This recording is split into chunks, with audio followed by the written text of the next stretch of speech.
Assalamualaikum warahmatullahi wabarakatuh. Perkenalkan, nama saya Indah Puji Lestari dari kelas D2221 dengan nomor induk mahasiswa D2220200296. Pada kesempatan kali ini, saya akan menjelaskan macam kelenjar endokrin pada manusia beserta letak dan fungsinya.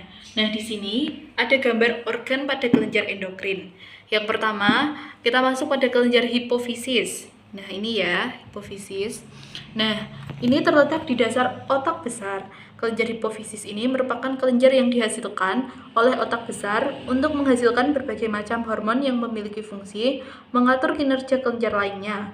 Kelenjar ini juga mampu bekerja sama dengan hipotalamus untuk mengendalikan organ-organ tubuh. Nah, ini hipotalamusnya. Dan yang kedua ada kelenjar adrenal. Ini ya. Kelenjar adrenal ini berjumlah 2 buah dan terletak di atas ginjal.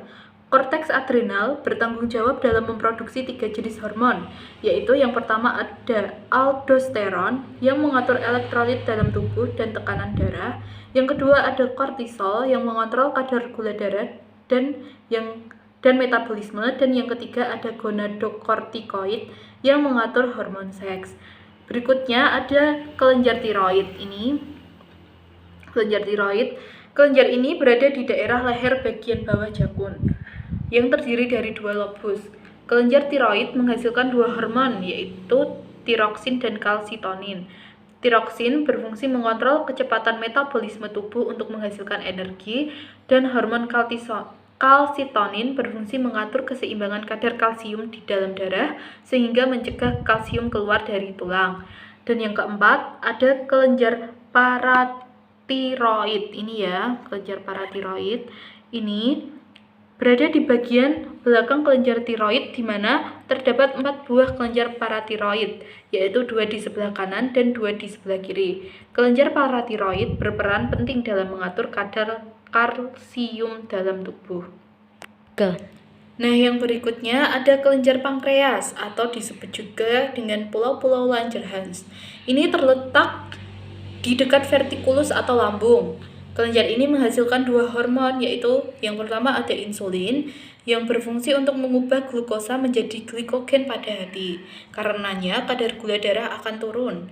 Yang kedua ada glukogen untuk mengubah glikogen menjadi glukosa. Karenanya kadar gula darah akan naik. Berikutnya ada kelenjar gonad atau kelamin. Nah, ini terletak di daerah perut untuk wanita atau buah zakar dalam skrotum bagi laki-laki. Kelenjar ini menghasilkan hormon yang berbeda bagi wanita dan pria. Pada wanita, kelenjar gonad menghasilkan 2 hormon. Yang pertama ada estrogen untuk menentukan ciri pertumbuhan kelamin sekunder, dan yang kedua ada progesteron, yaitu untuk menebalkan dan memperbaiki dinding uterus. Pada laki-laki, ini menghasilkan 1 hormon, yaitu testosteron untuk menentukan ciri pertumbuhan kelamin sekunder. Dan yang terakhir ada kelenjar timus atau biasa disebut dengan kacangan. Kelenjar ini terletak di daerah dada. Kelenjar ini menghasilkan 1 hormon, yaitu timosin untuk membantu sistem kekebalan tubuh. Nah, itulah yang dapat saya sampaikan. Semoga bermanfaat. Kurang lebihnya mohon maaf. Wassalamualaikum warahmatullahi wabarakatuh.